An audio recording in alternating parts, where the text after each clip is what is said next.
வணக்கம். திருமணங்கள் சொர்க்கத்தில் நிச்சயிக்கப்படுகின்றது என்பார்கள்.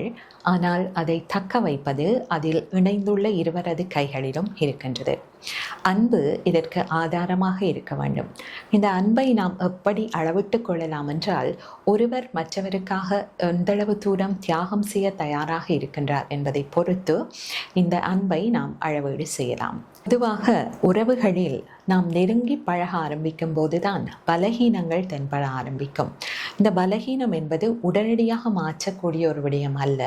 ஆகவே ஒருவருக்கு ஒருவர் உதவியாக இருந்து அதிலிருந்து வெளிவருவதற்கு உதவி புரிய வேண்டும். இங்கு வீட்டை தூய்மையாக வைத்திருந்து வீட்டையே கோவிலாக மாற்றியமைக்க வேண்டும். கிரகஸ்த ஆசிரமத்தில் மனைவி சகதர்மச்சாரிணி என்று அழைக்கப்படுகின்றார். ஆண் பெண் இருவரில் உயர்வு தாழ்வு பாராட்டாது ஒவ்வொருவருடைய தனித்தன்மையையும் உணர்ந்து ஒருவருடைய விருப்பு வெறுப்புகளை அடுத்தவர் மீது திணிக்காமல் வாழ்க்கையை அமைத்துக் கொள்ள வேண்டும். உத்தியேன பிரமதிதவ்யம், அதாவது தார்மீக வழியில் பணம் சம்பாதிப்பது இங்கு பிரதான கடமையாக விதிக்கப்பட்டிருக்கின்றது.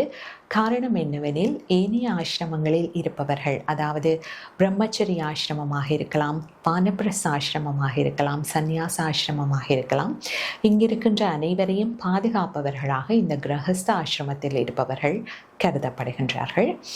பஞ்ச யக்னங்கள் இங்கு கடமைகளாக விதிக்கப்பட்டிருக்கின்றது.